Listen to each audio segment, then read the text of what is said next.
Sua Bíblia lá no Evangelho de Mateus, e capítulo de número 14, e verso de número 22. É o texto a qual eu quero me basear na meditação dessa noite, a qual eu quero fazer algumas considerações aqui nessa noite. Quero compartilhar aquilo que Deus colocou no meu coração acerca da igreja, amém?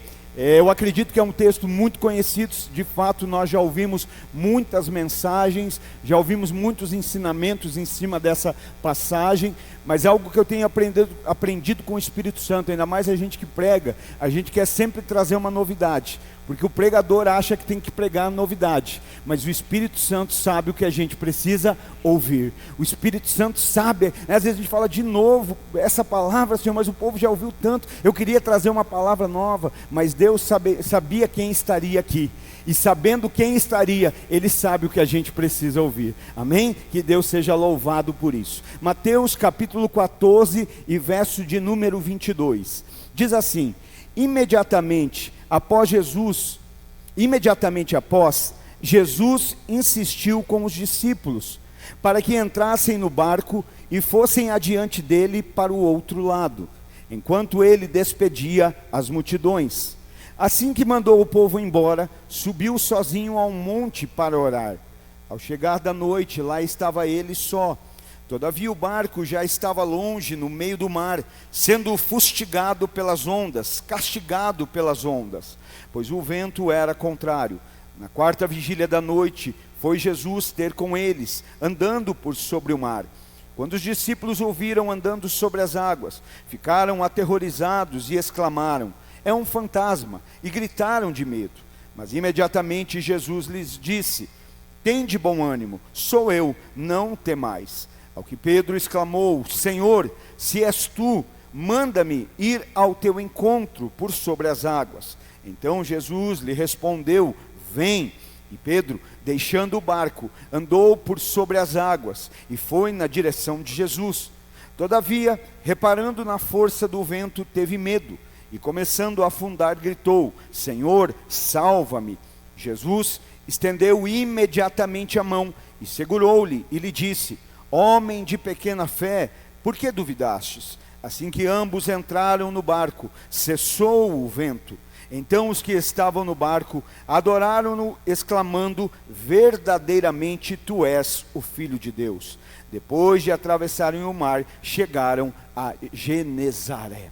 Para a gente entender um pouquinho, só que contextualizar o cenário, aqui nós encontramos alguns homens, pescadores, discípulos de Jesus, dentro de um barco no meio do mar, no momento em que uma forte tempestade vem sobre eles, mas também um momento em que Jesus se aproxima para tranquilizá-los, para socorrê-los. E eu quero nessa noite traçar aqui alguns paralelos, estabelecer aqui alguns posicionamentos, falar acerca de alguns aspectos dentro dessa passagem. Na verdade são três que nós vamos meditar, pensar e avaliar para a nossa vida nessa noite. Eu quero falar nessa noite um pouquinho acerca do mar, do barco e de Jesus. E eu gostaria que você guardasse esses três aspectos, esses três posicionamentos: o barco, o mar e Jesus. Primeiramente nós vamos falar não daquilo que é mais importante, mas vamos fazer a consideração sobre o ambiente que eles estavam, o mar. Esse barco estava no mar, então o mar era o lugar aonde a tempestade, a severidade, ali a crueldade da tempestade se manifestava de uma maneira ainda mais intensa. Era no mar que a tempestade verdadeiramente manifestava ali a sua crueldade. Mateus, ele é muito tranquilo ao relatar isso, né? Quando nós lemos lá João, capítulo de número 6 e verso 18, acompanha comigo lá, Evangelho de João, capítulo 6 e verso 18, o apóstolo João diz: e o mar agitava-se devido ao forte vento que soprava.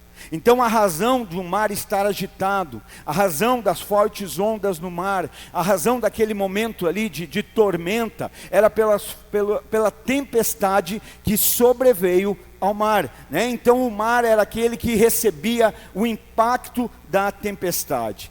E eu queria nessa noite que a gente considerasse o mar um paralelo com o mundo. fizéssemos um paralelo com o mundo. Que esse mar aqui dessa passagem, nessa noite, pudesse nos fazer refletir um pouco acerca do mundo, né? Ou seja, o mar era aquilo que estava ao redor deles.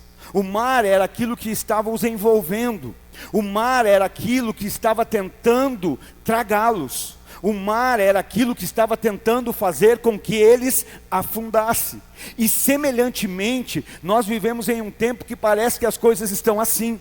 Parece que o mundo ao nosso redor quer nos tragar.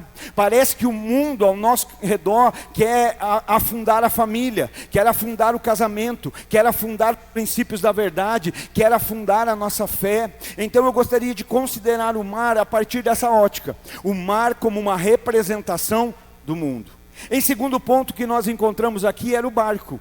E o barco era a estrutura na qual os discípulos estavam cumprindo o propósito de Jesus. Que o verso 22 diz: imediatamente após o quê? Após Jesus ter feito a multiplicação de pães, ele diz para os discípulos: entrai no barco e cruzai para outra margem, e cruzai para o outro lado. Ou seja, o barco era a estrutura aonde os discípulos estavam obedecendo. O barco era a estrutura aonde eles estavam cumprindo o propósito de Jesus. Mas esse barco estava no meio do mar. No meio do mar esse barco estava. Então era a estrutura que os levaria para o outro lado. Não sei se você lembra, mas nós estamos no meio de uma travessia. Nós estamos transicionando, amém? Saímos do Egito e temos um destino. Nosso destino é Canaã celestial. Nosso destino é a eternidade com Jesus. Mas nós estamos no meio da travessia. Nós estamos transicionando. Então o barco fala dessa estrutura, né? E era também essa estrutura, ela era uma estrutura de aparente segurança, né? E eu falo aparente por quê? Porque ainda que ela mantivesse eles afastados do mar, e lembra, mar é mundo. Hoje aqui nós estamos fazendo essa conotação. Então ainda que o barco os mantivesse afastado do mundo, assim o fazia de maneira parcial. E assim o fazia de maneira temporária. Porque uma coisa é verdade: se a tempestade não chega, se a tempestade não acaba, e Jesus não chega, o barco afunda. Se Jesus não chega, o barco afunda. Então a segurança era aparente. Por quê? Porque era temporária e parcial. Na verdade, ela era um contexto até mais de perigo. Porque dentro do barco, eles estavam exatamente no meio do mar. Era dentro do barco que eles estavam mais do que nunca envolvidos pelo mar, né? E nós precisamos considerar isso, né? João fala que eles estavam a aproximadamente 25 a 30 estádios de distância da margem. Isso dava mais ou menos de 4,5 km, isso é só a título de instrução, aprendizado, história. Eles estavam mais ou menos de 4,5 km a 5,600 da margem. E aqui esse mar da Galileia, o mar de Tiberíades, ele tinha aproximadamente 13 quilômetros de uma margem à outra. Então eles estão mais ou menos em 6 quilômetros de distância, ou seja, eles estão praticamente no meio da travessia. Estão praticamente no meio do lago. Estão praticamente no meio do mar. Então eles estão dentro dessa estrutura, mais do que nunca no meio do mar. Então a gente precisa considerar a estrutura, né? Mais do que nunca eles estavam envolvidos por essas águas agitadas. Então aquele barco mantinha eles à distância do mar, mas era de maneira parcial. Porque quem está dentro do barco está mais perto do mar do que quem está na margem. Quem está dentro do barco está mais próximo das águas agitadas do que quem está na margem. Então, mais do que nunca, eles estavam próximos da água. E sabe, eu acredito que nesse momento da tempestade, não apenas respingos da água caíam sobre eles. Eu acredito que nesse momento eles deviam estar encharcados por aquelas águas do mar, que eram agitadas pelo vento da tempestade. Então a distância entre quem está dentro do barco e o mar é pequena. Você já teve a oportunidade de andar de barco? Quem já teve sabe, se você colocar a mão para fora, você toca o mar. De tão próximo que você está, de tão perto, né? E era assim que esses homens estavam, muito perto. Então a distância era parcial, a segurança era temporária, porque a qualquer momento o barco poderia afundar, e se ele afundasse, eles seriam submergidos naquela água. Então, o que é que eu quero dizer com barco? Barco é uma representação das estruturas que muitas vezes nós criamos para nos sentir seguros no meio do mar. O barco é uma representação daquilo que nós mesmos muitas vezes estabelecemos como segurança, ainda que parcial, ainda que temporária, e pior, muitas vezes nós podemos colocar muito mais a nossa confiança no barco do que em Jesus. Nós podemos muitas vezes estar mais confiantes no barco do que em Jesus. Mas nós precisamos compreender isso, né? Eu sei que você vai dizer, pastor, mas foi Jesus que mandou eles entrar no barco. Verdade, foi, porque ele tinha uma lição para eles. Existia uma lição para aqueles discípulos, como eu creio que Deus não te trouxe aqui nessa noite. Se Deus nos trouxe aqui nessa noite, é porque existe uma lição da parte de Deus para nós. É porque existe uma lição da palavra de Deus para a nossa vida. Então, eu queria te dar uma boa notícia e dizer que as tempestades vão cessar, mas eu não posso mentir, e eu não vou mentir. Aleluia, glória a Deus. Não esqueça, você é pentecostal, então as tempestades não vão sumir, as tempestades não vão parar. Às vezes a gente está, tudo que a gente queria, hoje eu vou lá para o culto, vou ouvir uma palavra e Jesus vai resolver a minha vida. Jesus vai acabar com os problemas, Jesus vai acabar com a tempestade. Mas deixa eu te dizer, você veio para esse culto e Jesus vai resolver sim. Você veio para esse culto e Jesus vai resolver sim. Vai resolver meus problemas? Não, pastor, Ele vai te resolver para os problemas. Pastor, Jesus vai resolver a minha vida? Não, Ele vai te resolver para a vida. Pastor, Ele vai resolver as tempestades? Não, Ele vai te resolver para as tempestades da vida. Porque alguém resolvido não para no problema. Alguém resolvido não para na tempestade. Dá glória a Deus, irmão. Alguém resolvido não para na tempestade. Por isso ele é mais interessado do que resolver o problema.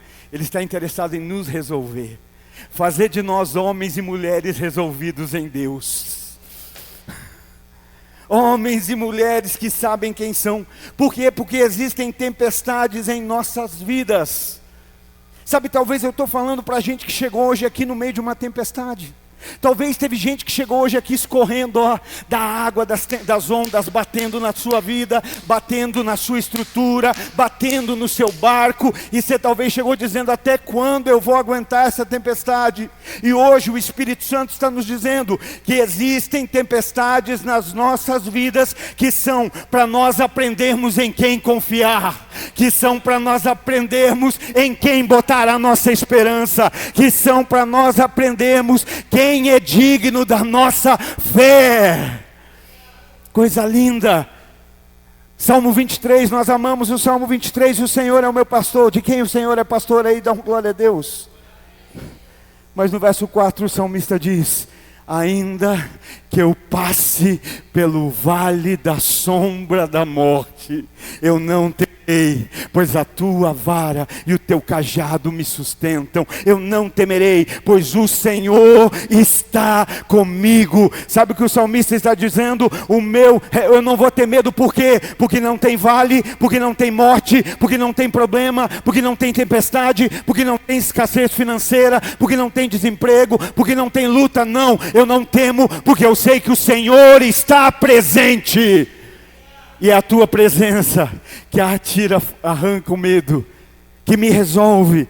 Então o barco é a representação, queridos, daquilo que é bom. Não é ruim, mas não deveria ser o nosso foco principal de fé.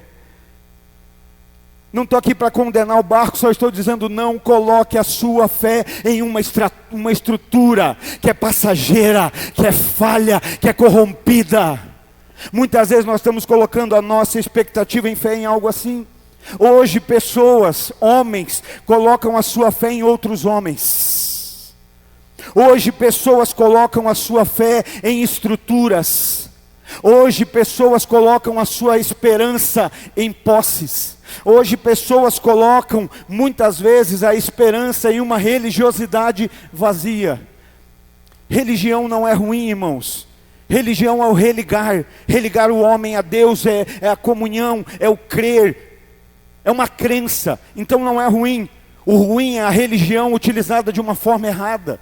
Uma religião usada de uma forma errada mais nos afasta do que nos aproxima de Deus. Uma religião errada pode estar nos levando mais para longe de Deus do que para perto. Pode se tornar um perigo. Sabe por quê? Porque uma religiosidade vazia nos faz mudar do lado de fora, mas não nos muda do lado de dentro. Lembra que esses dias nós falávamos aqui no Partido do Pão, eu falava sobre isso. Quantas vezes alguém se afasta e você diz assim, essa pessoa se afastou porque ela nunca foi convertida. Está errado. Talvez ela era convertida, ela só nunca foi convencida. Eu sei que quando eu falo convencido, parece uma coisa assim, quem é convencido? Mas a Bíblia diz assim, que o Espírito Santo convenceria o mundo do pecado, da justiça e do juízo. Converter é mudar um hábito fora. Não é assim? O que é essa religiosidade vazia que me converte muitas vezes? Eu mudo a roupa por fora, mas não mudo o coração por dentro. Eu mudo muitas vezes o que eu carrego na mão, mas eu não mudo o que eu carrego na mente. Mudamos do lado de fora, mas não mudamos do lado de dentro. Há uma conversão do lado de fora, mas não existe um convencimento. Alguém já foi convencido do lado de fora? Dá para convencer alguém do lado de fora? Você fazer alguém pôr uma roupa e falar, põe essa roupa que fica bonitinha, ele até põe.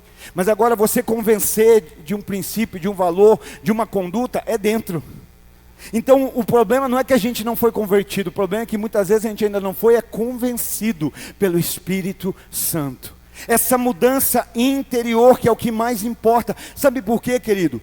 Porque quem muda só do lado de fora, muda por interesse. Já observou, criança é assim. Se uma criança ela quiser ganhar algo, e você fala assim para ela, tudo bem, mas para ganhar algo você vai ter que fazer isso. Ela faz ou não faz? Faz. Até ela ganhar o que quer. Ela ganhou o que quer, 2 minutos depois ela já não faz mais. Muitas vezes nós só mudamos do lado de fora essa conversão para receber o que queremos. Agora, quando nós decidimos ser mudado por dentro, não tem a ver com o que recebemos, tem a ver com o que nos tornamos em Deus. Tem a ver com dizer, eu quero ser o Luiz que Deus quer, eu quero ser o homem, a mulher que Deus quer. Então mudar por fora fala de interesse, mas mudar por dentro fala de propósito. Fala de viver o propósito que Deus tem. Né? Por fora é o que eu posso ganhar, mas por dentro é quem eu posso me tornar em Deus. É eu ser quem Deus quer que eu seja. Então o barco também é uma representação dessa religiosidade vazia. Uma religiosidade sem fruto, uma religiosidade sem mudança, que até pode nos manter vivo, isso que é o pior de tudo. Vai nos manter vivo, mas por um tempo, não para sempre. Né? Não por todo o tempo. Então, pensa comigo assim acerca do barco, no próprio exemplo aqui da passagem. Eles estão no meio do mar, e as ondas agitadas, mas eles estão dentro do barco. E aqui é exemplo de Pedro, ele tem ao lado dele os apóstolos, os discípulos, os companheiros, então ele não está sozinho. Por que é que muitas vezes nós nos sentimos inseguros? Porque nos sentimos sozinhos. Por que é que muitas vezes nós sentimos segurança? Porque estamos rodeados de pessoas. E a gente diz, eu estou seguro, tem muita gente do meu lado, né? Então eu estou bem. Eu tenho aqui essa falsa sensação de segurança. Por que é que eu digo falsa, querido? Porque às vezes a gente está ali tranquilo, porque você está dizendo assim, não, tem um monte de amigo ao meu redor.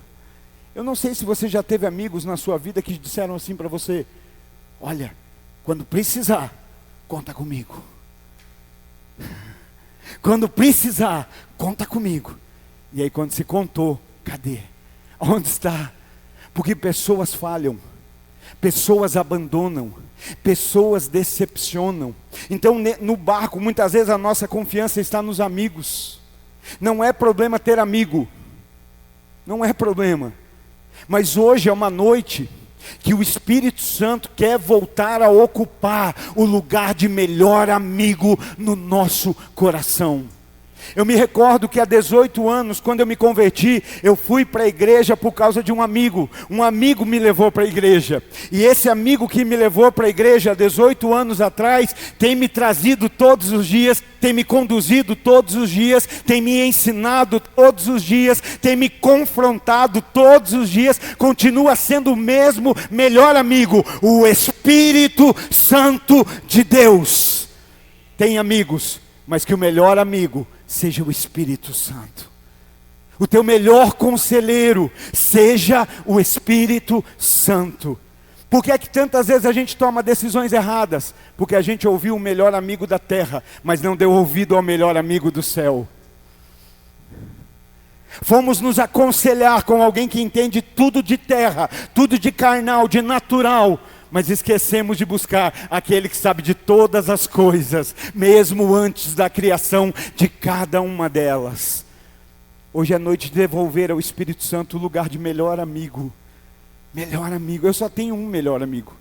Amigo é coisa que a gente nem tem muito, irmão, você parar para ver. Existem colegas, companheiros, mas amigo, irmão. Mas que o primeiro lugar dessa lista, o melhor amigo, seja o Espírito Santo. Na verdade, irmãos, para alguns de nós, quando o Espírito Santo voltar a ser o melhor amigo, a lista de amigo muda. A lista, o elenco, a colocação de alguns amigos vão mudar. Não estou falando para excluir ninguém, não estou falando de mas vai mudar, irmão. Você vai começar a enxergar algumas coisas de maneira diferente. Então, e sabe por que eu falo isso?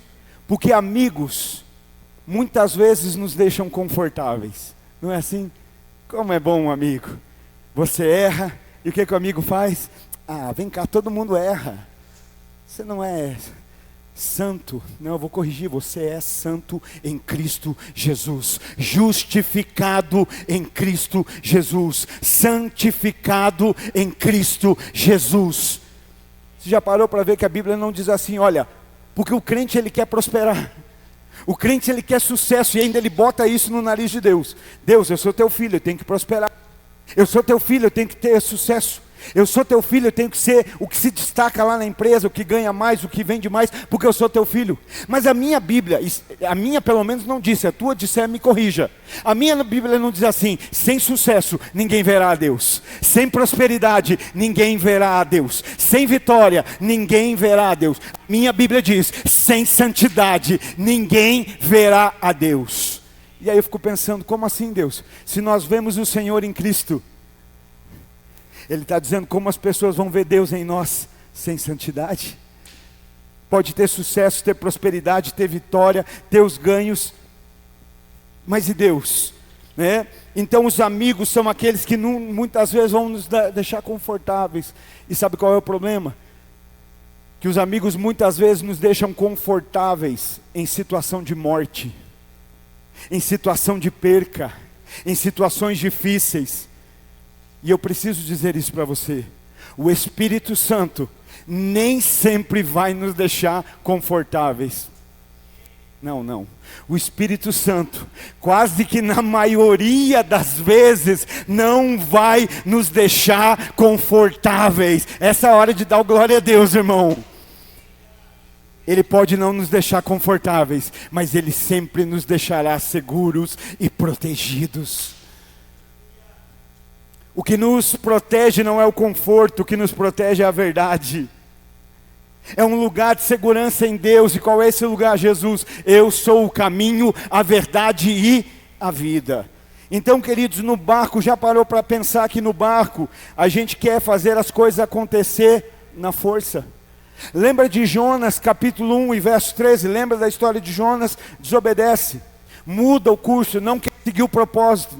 Jonas quer andar na necessidade, não no propósito. Jonas quer suprir a necessidade dele, não viver o propósito de Deus. E ele troca, né? Vai totalmente oposto para onde Deus quer. Deus manda para um lado, ele vai para o lado totalmente oposto, né?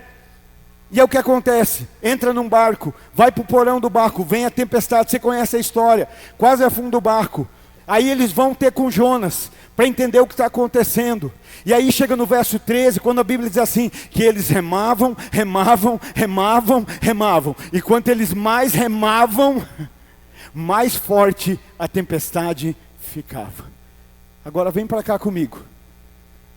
Não tem problemas na sua vida, dificuldades e tempestades, que parece que quanto mais você tenta resolver, pior fica? Não existem situações na nossa vida hoje, que parece que quanto mais a gente tenta sair delas, parece que mais envolvido a gente fica. Mas a gente está tentando sair, mas está tentando sair do jeito errado.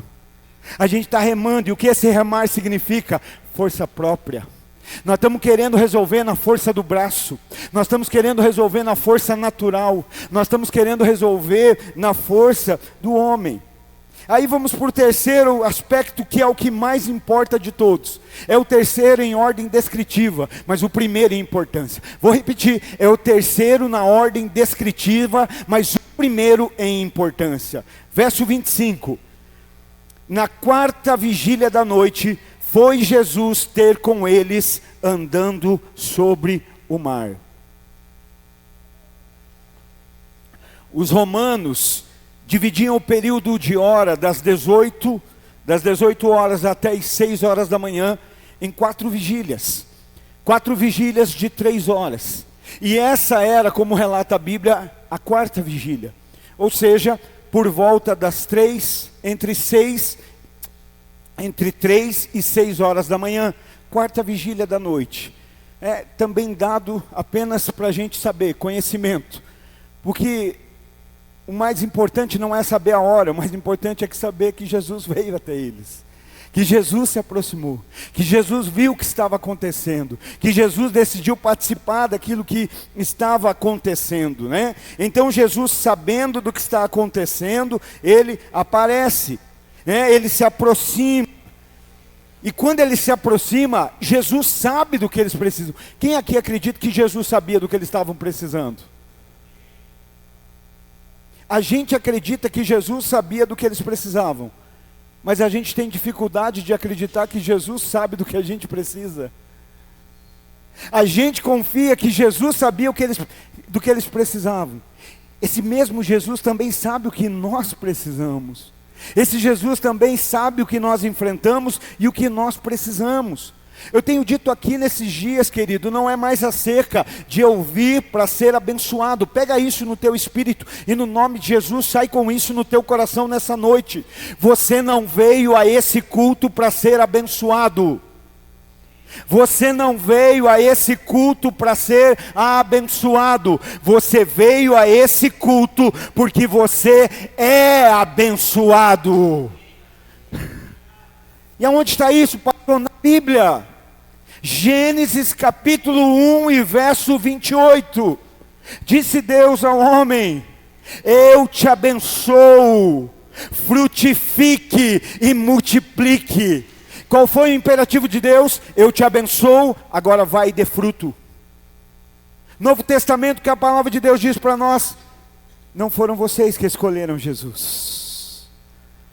Não foram vós que escolheram a mim, diz Jesus, mas eu vos escolhi. Irmão, ser escolhido de Jesus é uma bênção? Não, é a maior de todas as bênçãos.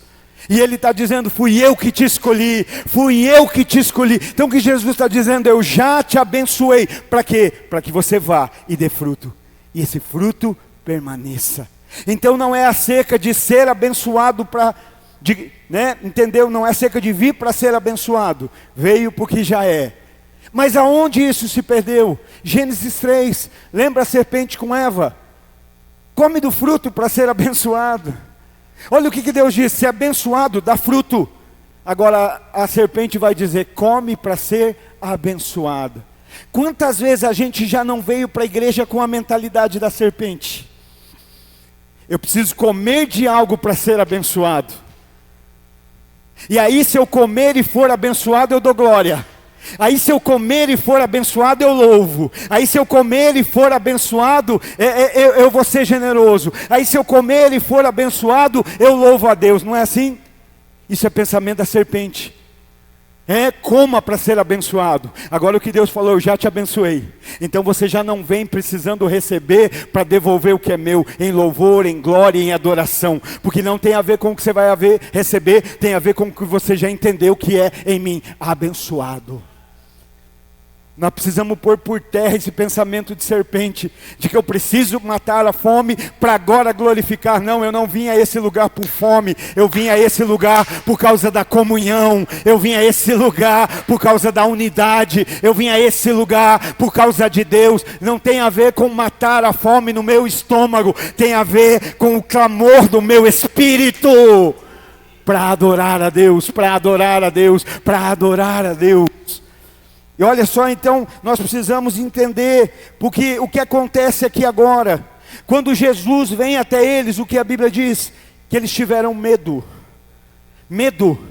medo de Jesus, porque a Bíblia diz assim, vendo, né, vamos ler, verso 26, quando os discípulos o viram andando sobre as águas, ficaram aterrorizados e exclamaram, é um fantasma, e gritaram de medo. Entenda algo. Esse fantasma aqui não tem a ver com um espírito encarnado, uma alma penada, não é isso. É algo que é uma visão, que não é real, né? É algo que não é verdadeiro. Então eles tiveram medo, eles temeram. Por quê? Porque eles não reconheceram Jesus. Mas por que eles não reconheceram Jesus? Porque eles estavam dentro da estrutura da religiosidade vazia. E dentro da estrutura da religiosidade vazia, tempestade e Jesus não combinam, problema e Jesus não combinam, sofrimento e Jesus não se configuram. Na religiosidade vazia, alguém está passando por problema, o religioso diz, é pecado. Olá, está passando, está em pecado. Porque para o religioso vazio, problema, tempestade, dor, sofrimento tem a ver com maldição. Mas a minha Bíblia diz que Jesus aprendeu com o sofrimento. Para o religioso, sofrimento tem a ver com maldição. No reino, sofrimento tem a ver com aprendizado. Tem a ver com aprender. Só que se é do reino e está aprendendo no reino, entenda algo, você não está aprendendo sozinho, você não está aprendendo sozinho, está fazendo a vontade de Deus, está andando com Deus. Mateus 28, capítulo 19, portanto ide por todo mundo, pregar o evangelho a toda criatura, os ensinando a guardar tudo quanto vos tenho ensinado, e as batizando em nome do Pai, do Filho e do Espírito Santo. E eis que estarei convosco todos os dias, até a consumação dos séculos. O que isso quer dizer, querido? Se é todo dia, é todo dia. É no dia da bonança, mas é no dia da tempestade. É no dia que eu estou curado, mas é no dia da doença. É no dia que está sobrando, mas é no dia que está faltando. É todos os dias. Então, mas o importante não é acerca do problema, é acerca da presença. Eu não quero que o problema suma, se for para eu ficar sem problema e sem a presença. Eu prefiro uma vida cheia de problema com a presença de Jesus. Pensa nisso. Se hoje você tivesse a oportunidade de ser enviado para uma ilha, e nessa ilha tivesse tudo que você ama, tudo, pensa, tudo que você ama, tudo que você quer, tudo que você precisa, tivesse nessa ilha. Apenas uma restrição houvesse. Você vai para essa ilha, vai ter tudo que quiser, mas lá você não vai ter Jesus. Talvez alguns aceitariam essa ilha. Porque às vezes o que a gente está dizendo é isso. Eu prefiro uma vida cheia de problema com Jesus presente, do que uma vida realizada com todas as coisas na ausência dele. Contentamento foi falado aqui, agora há pouco. Paulo diz isso, eu aprendi o segredo de viver contente. Quem é que me deixa contente? É o meu Senhor. É nele que eu posso todas as coisas. Esse posso todas as coisas de Paulo não é acerca de resolver a tempestade. Paulo não está dizendo assim, eu posso todas as coisas no Senhor porque Ele resolve a tempestade. Eu posso todas as coisas porque Ele é minha força para passar pela tempestade, para enfrentar a tempestade. Sabe, isso que eu estou dizendo, né? A religião não consegue enxergar Jesus na luta. Quem sabe tem gente aqui que já foi apontado por passar por problema e alguém dizer isso, dá uma olhada porque é pecado na sua vida. Nós já passamos por isso há muitos anos atrás. Quando você perde algo, quando vem uma dificuldade, sempre tem aquele religioso que diz, olha, vigia, deve estar em pecado. Porque a gente parece que é inconcebível, né? Que Jesus possa andar com alguém que está passando luta, com alguém que está passando problemas, com alguém que está tendo dificuldade. Aí sabe o que nos falta? Ler a Bíblia. Porque quando eu leio a Bíblia, eu vou achar Deus muito mais perto de gente que está passando por luta em problemas. Eu vou achar na Bíblia. Lembra de José? José está na cisterna. José vai ser vendido como escravo. José vai para a casa de Potifar como serviçal, como mordomo. Mas a minha Bíblia diz, e a casa de Potifar prosperava, porque a presença de Deus era com José. José está sofrendo, mas Deus está presente. A presença de Deus era notória na vida de Daniel. A presença de Deus era notória na vida de Sadraque, Mesaque e Abidnego. A presença de Deus era notória na vida de Estevão. O sujeito está pregando o evangelho. Quem aqui já foi apedrejado na vida? Quem aqui já levou pedrada? Ninguém. Ninguém. Mas Estevão está sendo apedrejado. A gente nem precisa levar pedrada. É só alguém discordar do que a gente falou. É só alguém não ser a nosso favor, é só alguém nos confrontar, a gente se manifesta. Mas o Estevão está levando pedrada, porque está pregando o evangelho. Mas a minha Bíblia diz que a sua face era como de anjo. Uau! Mas ele não para. Só que enquanto ele está sendo apedrejado, a minha Bíblia diz que ele eleva os olhos aos céus, e ele vê o céu aberto, e ele vê Jesus de pé à destra do Pai. Quem está sofrendo ali? Estevão sendo apedrejado, e Jesus está olhando para quem, e Jesus, pensa Jesus assim, ó, abrindo o céu, para olhar para quem? Para aquele que está sofrendo. Já pensou, os religiosos ficam doidos nessa hora, está passando lá e diz, o céu se abriu. O céu se abriu por causa de quem? Por causa de alguém que está sofrendo. Por causa de alguém que entendeu que vida cristã não é ausência de luta. Por alguém que entendeu que vida cristã não é ausência de problema. Porque vida cristã não é ausência de dificuldades. Mas é a certeza da presença de Jesus na nossa vida todos os dias. Deixa eu te dizer algo que você já sabe, mas você precisa se lembrar. Deus não muda. Deus, eu vou pôr o microfone bem pertinho para você ouvir. Deus não muda. Quando a luta vem, quando o problema vem, ao invés de pensar nele, pensa em Deus. O Senhor disse, sabe a causa por que vocês ainda não foram consumidos? É porque eu, o Senhor, não mudo. Olha a certeza e a confiança. Aí a minha pergunta é, então por que nós mudamos diante da luta? Por que nós mudamos diante do problema? Por que nós mudamos diante da dificuldade? Porque nós não acreditamos tanto assim nesse Deus que não muda. Porque se nós acreditássemos, o problema veio, ok, veio, e a gente tem que encarar com responsabilidade, tá bom? Não estou dizendo que o problema vem e a gente vai cruzar os braços, então se Deus não muda, Ele que resolva. Não, não é isso, não é acerca disso. Ele te resolve para os problemas. Ele te resolve para a vida. Então se eu sei que Ele não muda, que Ele continua o mesmo, por que é que eu vou mudar diante do problema? Não é, pensa, só pensa, qual foi o momento da tua vida que você pensou em desistir de Deus? Diante do problema, diante da luta, diante da tempestade, diante da dificuldade. Naquele momento que ele estava dizendo, agora eu vou te vou te ensinar a confiar um pouco mais em mim. Eu vou te ensinar a depender um pouco mais de mim. E naquele momento você estava dizendo, eu vou desistir da única coisa que eu não deveria desistir, que é Deus. Porque Deus, os melhores, quantos melhores amigos você já teve na vida? Quantos melhores amigos a gente tem no decorrer da caminhada, que vêm, que vão, que hoje são, que amanhã já não são mais. Para quantos nós já fomos os melhores amigos e já não somos mais? Porque amigos naturais mudam, o homem muda, o ser humano muda, mas Deus não muda.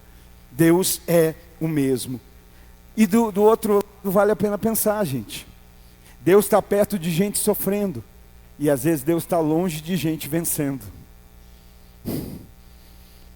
Eu gosto de dizer isso. Não é porque as coisas estão dando certo que Deus está.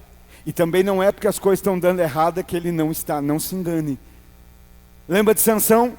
Vai ter muitas vitórias, mas chega um momento que a palavra de Deus diz: e pensava Sansão que tinha, mas já não tinha mais, porque o Espírito de Deus havia se apartado dele.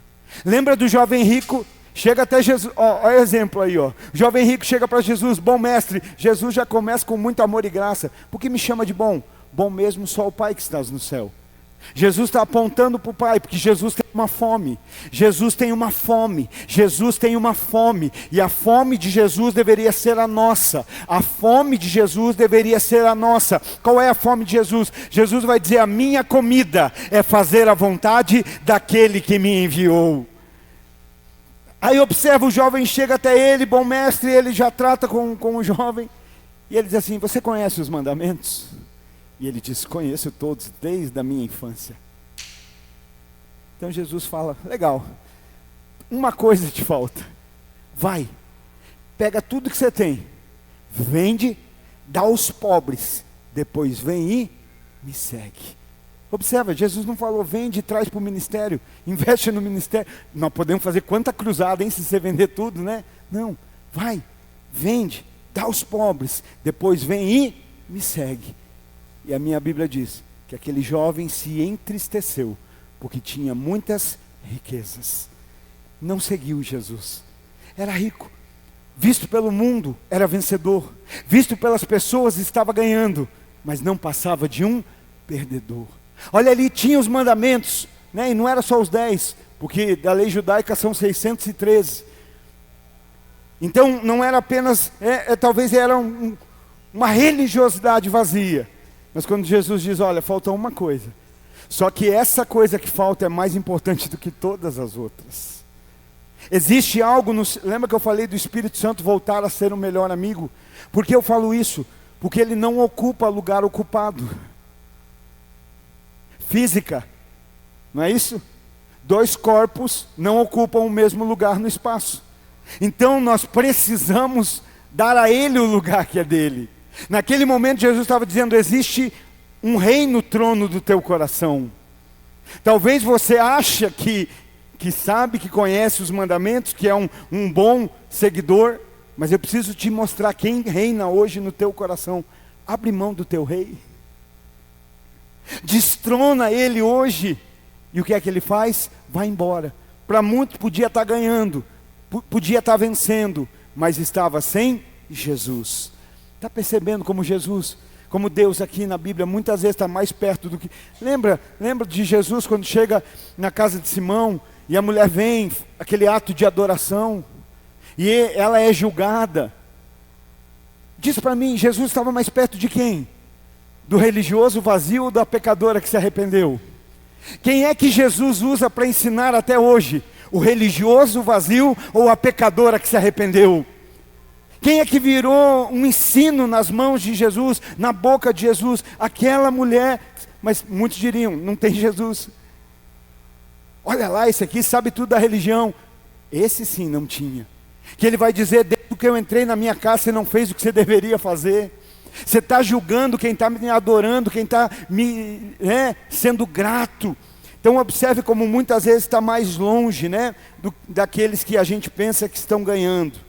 Então o que nos desperta, queridos, para vivermos, para nós sairmos dessa estrutura que muitas vezes nós colocamos a nossa confiança.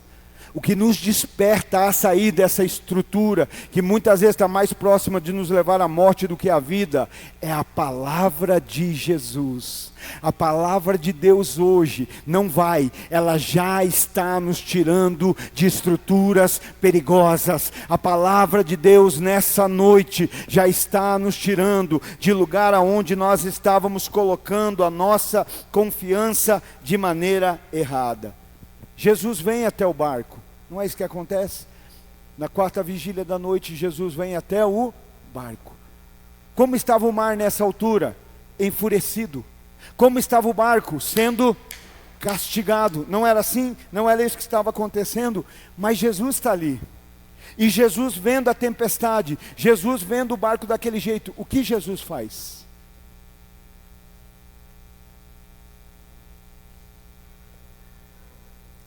O que é que Jesus faz naquele momento? Verso 27, ele diz assim: tenham bom ânimo, sou eu, não temam. Verso 27, Jesus diz: tenham bom ânimo, não temam, sou eu. Não, sou eu, não temam. Quem aqui passa por luta? Dá glória a Deus. Quem passa por tempestade, diz aleluia aí. Mas quem crê que Jesus está acima de tudo isso? Então eu tenho uma palavra para você: tenha bom ânimo. Irmão, essa é a sua expressão de bom ânimo? Me deu medo. Ó, bom ânimo. E isso não é falsidade, isso é fé. Isso não é da boca para fora, isso é do coração para fora. Então vamos tentar, é que a gente não tinha ensaiado. Agora você fez uma feição de tenha bom ânimo bonita, parabéns. Se nós tivéssemos aqui aquele momento conexão, você faria uma fotinha bonita, né? Mas nós não temos momento conexão aqui, nós temos momento conexão aqui, ó. Então, tenha bom ânimo. Isso, olha aí, ó. E o que ele faz? Tenha bom ânimo, sou eu. Esse sou eu remete ao Antigo Testamento, Yahvé. É isso que nós precisamos saber. Você já parou para pensar quantas vezes Jesus expressa isso? Eu sou. Eu sou o caminho, a verdade e a vida. Eu sou o pão da vida. Eu sou a luz dos homens. Eu sou o bom pastor. Olha só que maravilhoso. Então por que nós podemos ter bom ânimo? Porque o meu bom ânimo não vem porque a tempestade passou. O meu bom ânimo vem porque aquele que disse que estás comigo. Eu sou. Ele está dizendo: sou eu que estou aqui, sou eu que estou do teu lado, sou eu que estou presente. Por isso, você está entendendo porque o bom ânimo não é falsidade? Eu acho que a gente só perde o bom ânimo quando a gente esquece que Jesus está junto. O bom ânimo só vai. Tem gente que fica esperando o problema passar para ter bom ânimo. Ou seja, então a presença do problema ou a ausência dele é mais importante que a presença de Jesus. Porque se Jesus é maior que o problema, não é o meu problema que tira o meu bom ânimo. Porque o meu bom ânimo não vem de não ter problema. O meu bom ânimo vem saber de que Jesus é comigo, de que Jesus está presente, de que Ele não nos abandona. Sabe a forma, a expressão daquilo que nós cremos, irmão, não tem a ver com nós recebemos. Está todo mundo aqui recebendo. É claro, de maneiras diferentes. Mas onde vem a evidência de que cremos? Da resposta que damos àquilo que recebemos. Não provamos que cremos porque ouvimos. Porque você pode estar escutando sem ouvir. E a fé vem por ouvir e não escutar. Escutar entra por aqui e sai por aqui, mas o ouvir vem para o coração. A palavra de Deus em Apocalipse não diz: aquele que tem ouvidos escute. Não, aquele que tem ouvidos ouça o que o Espírito diz à igreja. Então a minha representação de fé não tem a ver com o receber. A minha manifestação de fé tem a ver com a resposta que eu dou àquilo que eu recebo. A fé vem pelo que eu ouço, mas a fé se manifesta em boas obras. Porque a minha Bíblia diz que uma fé sem obras é morta. Então a minha fé é elevada, a fé vem por aquilo que eu ouço. Amém. Mas o meu nível de fé é estabelecido por aquilo que eu vivo. É manifestado por aquilo que vivemos. É pela resposta que nós damos, né? Então, nós precisamos, se nós precisamos ver a tempestade acabar para crer, porque Jesus não parou a tempestade, Ele liberou uma palavra. Quantas vezes você já buscou socorro, com uma dificuldade, um problema, E você foi, irmão. E é isso que Deus está hoje nos fazendo. Deus quer nos levar a um lugar de maturidade e nos fazer envolver com os negócios do Pai. Lembra Jesus? Jesus aos 12 anos, José e Maria vão e aí o menino ficou para trás. Ele não ficou perdido. Ele ficou envolvido. É diferente. Ô José, eu achei, um dia e meio depois de caminhar, José, eu achei que estava com você. Maria, eu achei que estava com você. Não, perdemos o menino. Não, ele não está perdido, ele está envolvido. Vamos voltar? Vamos. Aonde procurar? Aonde eles acham? O menino com 12 anos de idade no templo, falando a respeito das Escrituras. Quando eles chegam lá, o que eles fazem? Jesus, como é que você me dá uma dessa, menino? A gente ficou preocupado. Nós estávamos te procurando. E Jesus vai dizer assim: estavam me procurando por quê? Vocês não sabiam que me convinha cuidar dos negócios do meu Pai? 12 anos, irmãos, demonstrando o que? Maturidade. Nesse momento está deixando, eu estou me envolvendo com os negócios do meu Pai. Está entendendo? Quando nós amadurecemos quando nós decidimos nos envolver com a vontade do Pai, né? com a palavra, vou usar essa expressão de Jesus, com os negócios do Pai. O que seria natural, extremamente natural para Pedro dizer de dentro do barco? Então, no meio da tempestade, o barco sendo castigado, Jesus vem vindo e ele diz: gente, tem de bom ânimo, sou eu, não temam. Se é você dentro do barco, o que você diria para Jesus? A maioria diria: se é o Senhor, acalma a tempestade. Alguns já diriam: se é o Senhor, peraí que eu tenho uma listinha de desejos aqui para ser realizado. Mas no mínimo que a maioria faria era isso: se é o Senhor, prova resolvendo o problema. Se é o Senhor, prova acabando com a minha dor. Se é o Senhor, prova acabando com a minha dificuldade. Mas o que Pedro diz? Jesus liberou uma palavra e Pedro dá uma resposta à palavra de Jesus: se é o Senhor mesmo, me tira dessa estrutura limitada que me impede de viver o sobrenatural. Se é o Senhor mesmo, eu quero fazer o que o Senhor está fazendo. Se é o Senhor mesmo, eu quero andar sobre as águas. Se é o Senhor mesmo, eu quero ir ter contigo. Porque na religiosidade vazia a gente quer o que Jesus pode fazer, a gente quer o que Ele pode dar, a gente quer a solução que Ele tem, mas a gente não quer estar próximo dEle. Mas Pedro diz: eu quero ir contigo. Que lindo. Ele está dizendo: olha, eu quero sair dessa estrutura, eu quero sair disso aqui que eu confiei nesse barco, mas o Senhor não precisou de barco para vir até nós.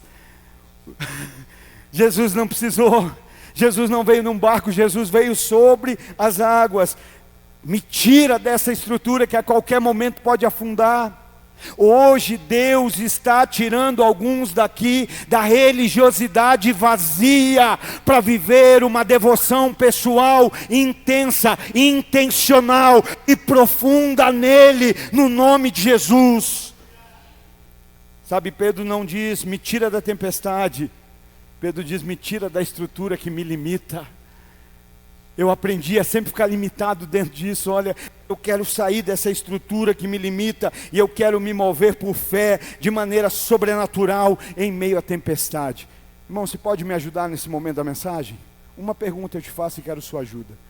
O que hoje mais impede os homens de virem a Deus? Por qual motivo você acha que o homem diz assim: não, eu não tenho tempo para ir para a igreja. Eu não vou porque se eu for eu deixo de ganhar. Eu não vou porque se eu for eu vou perder o que eu tenho. O que é que você acha que mais impede hoje pessoas de andarem com Deus? Nada? Dinheiro. Você nunca viu gente que disse assim: eu não tenho tempo de ir para a igreja porque eu tenho que trabalhar para ganhar dinheiro. Você nunca viu gente que disse assim: não, eu não vou para a igreja porque se eu for eu vou perder o meu dinheiro. Nunca ouviu isso? Se você não ouviu, eu vou te dizer: leia a Bíblia. Porque é o único momento que Deus coloca uma batalha entre um Deus verdadeiro e um falso Deus. Porque Ele diz assim: é impossível servir a dois senhores. É impossível amar a Deus e amar a Mamon, o Deus das riquezas. Então ele estabelece esse confronto. Hoje quem rouba as pessoas de Deus não é mais o diabo, é o dinheiro. Por quê? Porque muitas pessoas hoje colocam a sua confiança no dinheiro. Pega isso, irmão. O dinheiro é um excelente servo, mas é um péssimo senhor. O dinheiro, nós precisamos dele na nossa vida para nos servir, mas não nós para servirmos a ele. O dinheiro não pode determinar como a gente vive. O dinheiro não pode determinar para quem a gente vive. O dinheiro não pode determinar o que a gente faz. Quem pode é só Deus, só o Senhor. Quem determina o que eu vou fazer, como vou fazer, para quem vou fazer é Deus e não o dinheiro. O dinheiro na nossa vida é só suprimento de necessidade, mas não é propósito. Ele só vem para suprir a necessidade, mas o propósito é Deus. E para quem tem propósito, Deus dá dinheiro. Deus põe recurso. Aí, irmãos, eu pergunto para você, qual é então hoje a maior empecilho para os homens virem a Deus? Dinheiro. Muitos se recusam a vir a Deus por causa do dinheiro. E aí eu pensando nisso, ontem eu fiz uma pesquisa bem rápida.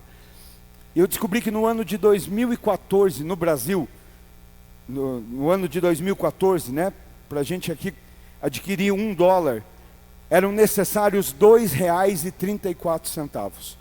Dólar é o quê? Dinheiro, moeda, a moeda americana. Então, para a gente adquirir $1, nós precisaríamos de R$2,34. No ano de 2017, o brasileiro precisaria de R$3,38 para adquirir $1. No ano de 2020, eram necessários R$4,09 para adquirir $1. No ano de 2022, eram necessários, isso em janeiro de cada ano, R$5,71 para adquirir $1. Se não me engano, hoje deve estar algo em torno de 5,30, na casa dos 5,50.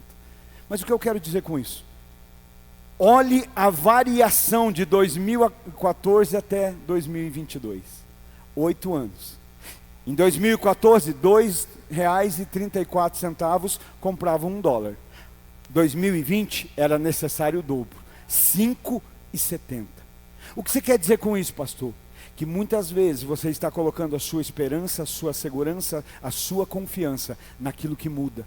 Naquilo que hoje vale muito e amanhã já não vale mais nada. Naquilo que hoje é importante, mas amanhã já não é mais. Hoje o que nós precisamos é voltar a valorizar a palavra, voltar a valorizar a presença de Jesus, voltar a valorizar o mover do Espírito, voltar a valorizar as Escrituras Sagradas. Deixa eu te dizer, o dólar hoje vale muito, mas vai chegar um tempo que ele não vai valer nada, que ele vai passar, ele vai deixar de existir, que ele não vai mais ter valor. Mas a minha Bíblia diz que passarão céus e terra, mas a palavra de Deus não há de passar. Por isso eu te digo hoje, coloca a tua esperança, a tua confiança, a tua fé naquilo que não é passageiro, mas é eterno. Verso 29, então Jesus lhe respondeu, vem. Respondeu para quem? Para Pedro. Olha só, não sei se você compreende isso, mas Pedro fala com Jesus, né? Jesus primeiro chega e diz, não temam, sou eu, né? Tenham bom ânimo, sou eu, não temam. E aí Pedro diz, se é o Senhor, eu quero ir ter contigo. O que é que Jesus faz? Jesus dá uma resposta para a resposta de Pedro. Lembra que eu falei da manifestação da nossa fé? A manifestação da nossa fé é nos mover. Por que é que muitas coisas não aconteceram na nossa vida ainda? Porque a gente ainda está parado fazendo pergunta para Deus.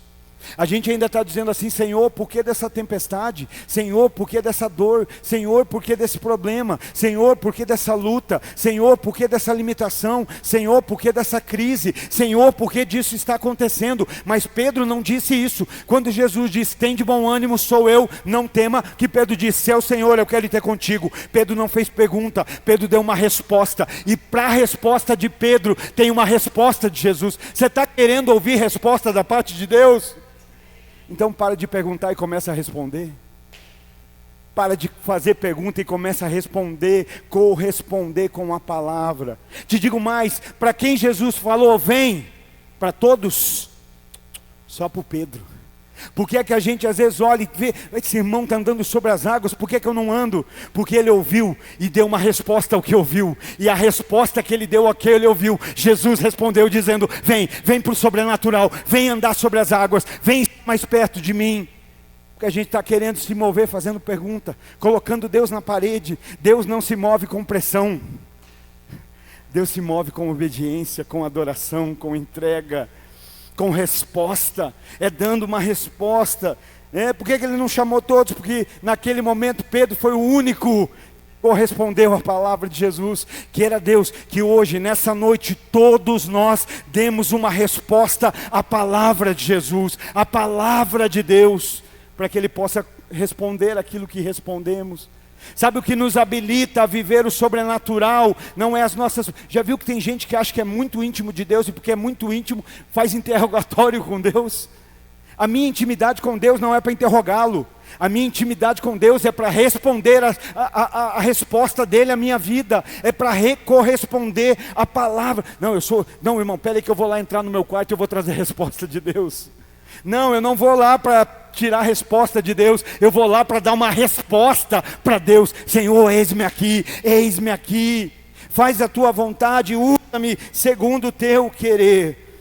Sabe, é bem provável que naquele momento, alguém tentou impedir Pedro de sair do barco. Vocês acham? Eu fico pensando, algum discípulo deve ter pegado na barra do mano dele e dito, sai não, Pedro, isso aí que você vai fazer é perigoso, homem.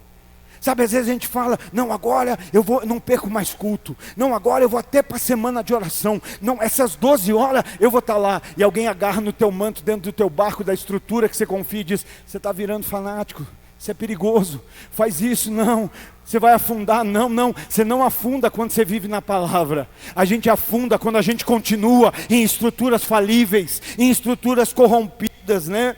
Então, eu acredito que alguém deve ter dito isso. Fica aqui na segurança do barco, aqui nós estamos seguros, aqui tem amigos.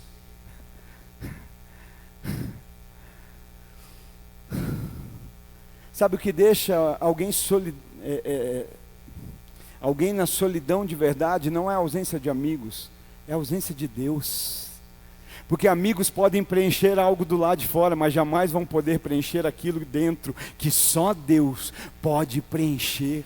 Na verdade, quanto mais coisa a gente precisa de fora para preencher, é apenas uma manifestação do vazio interior que existe dentro de nós. Já percebeu que tem gente que não consegue ser feliz no pouco? Tiver 2 pessoas, hoje o culto só tem 30, né? O povo veio de manhã, não dá para me alegrar. A minha alegria não está no povo, a minha alegria está em Deus.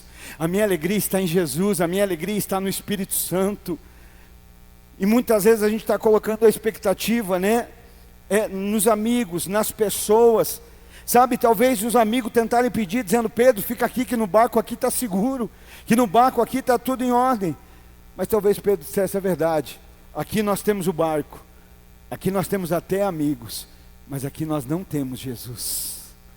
Aqui a presença de Jesus não está. Sabe o que eu fiquei observando e pensando? Eu achei lindo, porque Lucas capítulo 5 e verso 3, Evangelho de Lucas capítulo 5 e verso 3, fala do momento que Jesus chama os seus discípulos. E quando ele vai chamar, a minha Bíblia diz assim no verso 3 de Lucas, e Jesus entrando no barco. A primeira coisa que Jesus faz é entrar no barco, Lucas 5:3. Mas aqui em Mateus capítulo 14, ele não entra, ainda tira alguém do barco. O que é que isso me ensina? Isso me ensina algo importante, que a gente entra em confronto de novo com a religiosidade vazia. Porque em Lucas 5, ele entra. Em Mateus 14, ele não entra e ainda tira alguém de dentro do barco. O que isso quer dizer? Que era uma lição diferente a se aprender. Mas na religiosidade vazia, a gente acha que Deus vai fazer sempre tudo igual, do mesmo jeito. Eu já aprendi, porque eu passei uma vez, alguém vem contar um problema, você já fala, não, isso faz assim, assim, assim, assim. Não. Porque o Espírito Santo é multiforme. O Espírito Santo não cabe dentro da caixinha da religiosidade. Você tem que fazer assim, tem que ser assim. Não, eu já sei. Lembra de Davi? Davi ia para as batalhas e sempre, antes de ir, ele consultava a Deus. E ele ia: Senhor, eu devo ir para essa batalha? Que lindo isso, irmãos. Se a gente fizesse isso, quantas batalhas a gente ia vencer, quantas batalhas a gente ia evitar. Só que o nosso problema é que a gente não consulta antes e ainda quer que ele resolva depois. A gente não pergunta: será que eu devo fazer isso, Senhor? Eu vou esperar a tua resposta. O Senhor vai me responder na palavra, o Senhor vai usar alguém para me responder. Não, a gente não pergunta, a gente vai e faz. Só que depois que dá errado, a gente volta e diz: Deus, resolve. E aí, se a gente não fosse religioso, a gente ouviria Deus dizendo assim: resolver por quê? Se você nunca me envolveu nisso, se eu nunca fiz parte disso, se eu nunca estive, atrelado a isso. Então, Davi, o que ele fazia? Ele ia consultar: Senhor, vou nessa batalha. E aí Deus dizia: vai porque eu vou com você, vai porque eu vou te dar vitória. Davi ia e vencia. Só que as batalhas não acabavam, assim como as tempestades, assim como as lutas. Quando uma nova batalha surgia, o que Davi fazia? Já sei, sou perito em batalha, já passei por muitas batalhas, sou crente há 20 anos, já sei certinho como fazer, deixa comigo, que isso é assim, assim. Davi ia consultar a Deus. E agora, Senhor, o que eu faço? Vou até eles e o Senhor vem comigo? E aí o Senhor dizia assim: não, dessa vez você não vai, dessa vez você se esconde atrás das amoreiras, e quando você escutar os meus passos, você vem atrás de mim, porque eu te darei a vitória. Percebe? Tinha momento que Deus dizia: vai que eu vou com você. Mas tinha momento que Deus dizia: eu vou e você vem comigo. Por quê? Porque muda. E por que Deus muda? Porque Deus é autoritário, porque Deus é do jeito dele. Não, porque Deus quer nos dar o melhor lugar de segurança, que é na vontade dele, é na dependência dele. Porque se eu sei como vencer, eu já não preciso nem mais da presença dele. Por que hoje a gente faz tanta papagaiada na vida? Porque a gente não orou antes de fazer, porque a gente não buscou direção de fazer. A gente sabe quem a gente pode ouvir que vai dizer uma palavra de Deus para a gente, mas a gente faz questão de não ouvir, porque a gente sabe que vai dizer não faça, e a gente quer fazer, então a gente não ouve.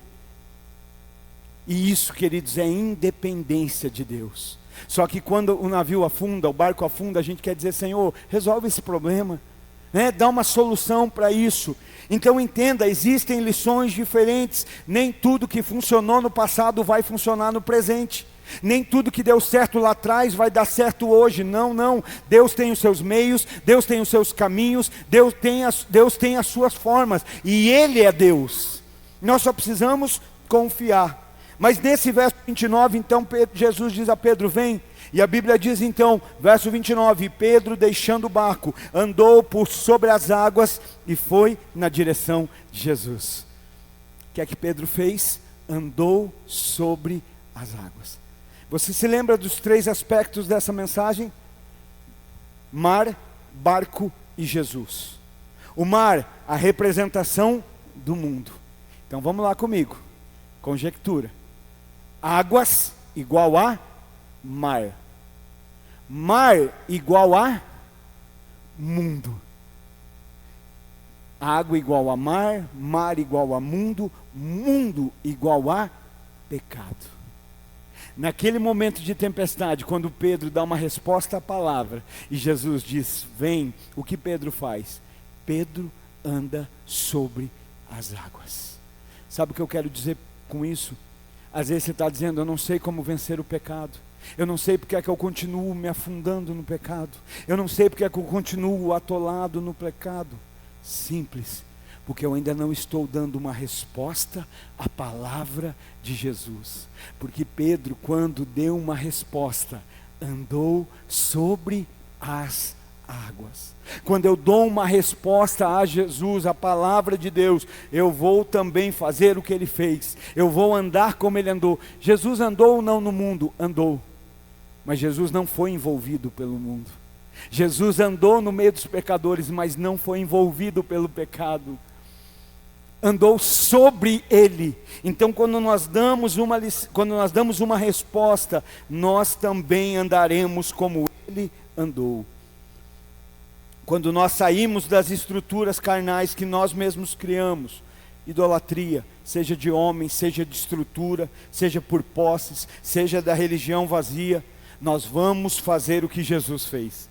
Nós vamos andar como Jesus viveu, né? Sobre as águas, sobre o pecado, sobre o mundo, né?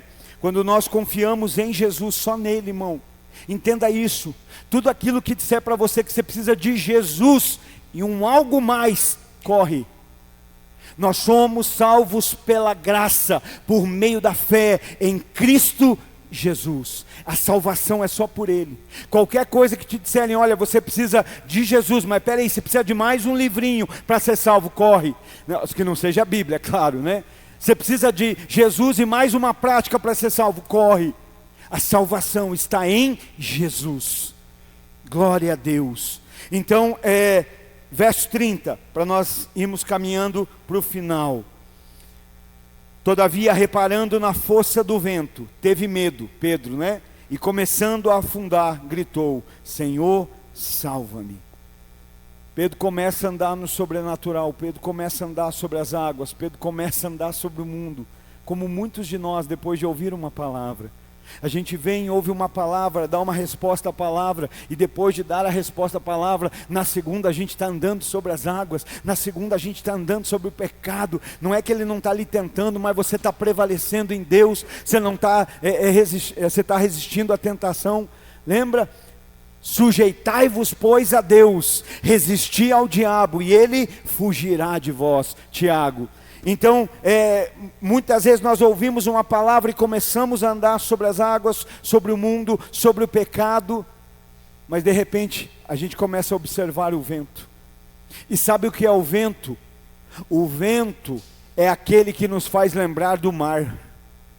O vento é aquele que nos faz olhar para as ondas. O que você quer dizer com isso, pastor? O vento é aquele que nos faz lembrar do mundo. O vento é aquele que nos faz lembrar das práticas que tínhamos antes. O vento é aquele que nos faz olhar para aquilo que antes já não olhávamos mais, né? Só que no momento que a gente volta a olhar para o mar, que a gente volta a olhar para o mundo, que a gente volta a olhar para essa esfera, nós deixamos de olhar para Jesus. Nós desvalorizamos a presença de Jesus. Por isso hoje nós precisamos nos perguntar: qual tem sido o vento que tem tirado o meu foco de Jesus?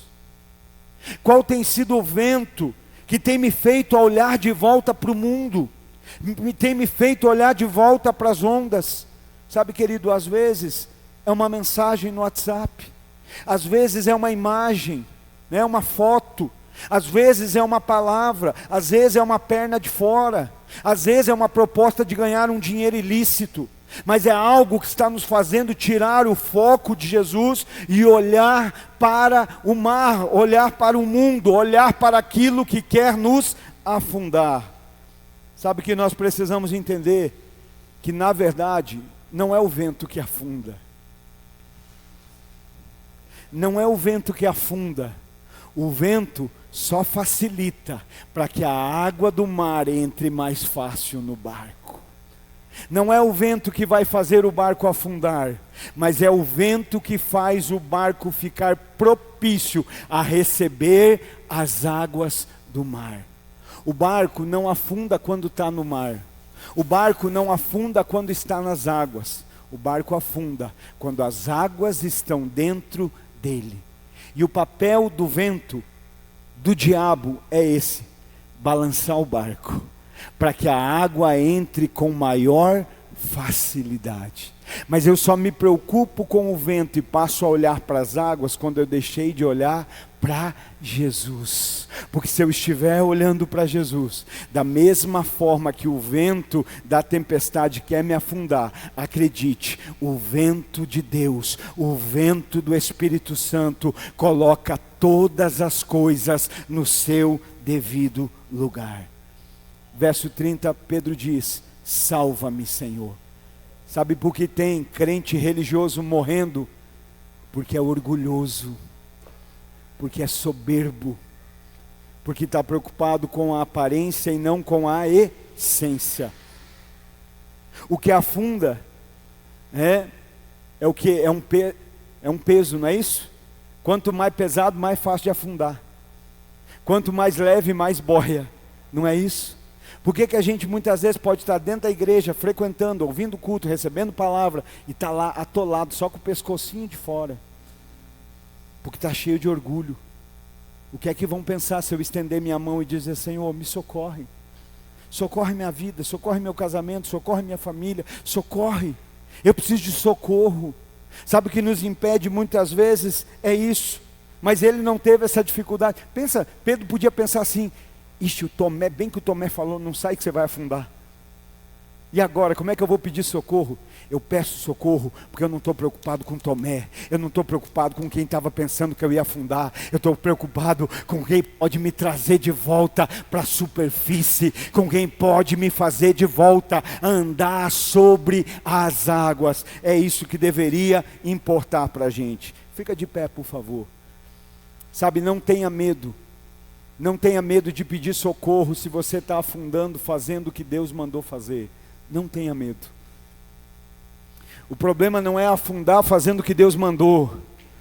O problema é estar confortável fazendo o que Deus não mandou. O problema não é sentir medo fazendo o que Ele mandou. O problema é sentir segurança, sentir realizado fazendo o que Ele nunca mandou a gente fazer. Isso sim deveria gerar desconforto. Toda vez que a gente afundar fazendo aquilo que Ele mandou a gente fazer, acredite, Ele está perto para socorrer. É só pedir: